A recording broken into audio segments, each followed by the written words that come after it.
In today's video, I'm going to teach you how to create a seamless repeat pattern in Adobe Illustrator. We'll start by drawing the artwork you want to repeat. Think of this as your motif. It could be a simple icon, a small illustration, or a set of shapes that work nicely together. Keep it clean and intentional. Closed paths, tidy strokes, and consistent colors will make your pattern look professional. If you're combining several pieces, consider arranging them in a way that feels balanced, and make sure everything you want included is visible on the artboard.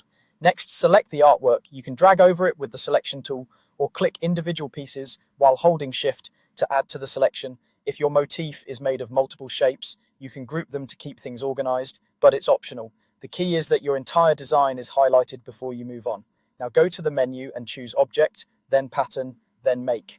Illustrator will switch into pattern editing mode and generate a live preview of the repeat. You'll see a tile bounding box around your motif and a pattern options panel. This is where the magic happens, and you can watch changes update in real time. In the pattern options panel, choose a tile type that suits your design. Grid works well for straightforward repeats, while brick or hex variants can create more dynamic layouts. Adjust the width and height to control spacing. Increasing these values adds breathing room, while decreasing them tightens the repeat. Use the overlap and copies previews to check for gaps, collisions, or unwanted overlaps, and nudge pieces inside the tile as needed.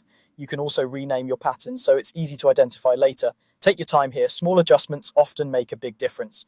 When you're happy with the preview, click Done at the top. Illustrator will save the pattern directly into the swatches panel for you. You don't have to export anything. The swatch is now part of your document and ready to use. To apply the pattern, select any shape on your artboard, a rectangle, a circle, or even a custom path, and simply fill it with your new swatch from the swatches panel. The shape instantly becomes a patterned object. If you need a different look, try changing the shape's size or proportion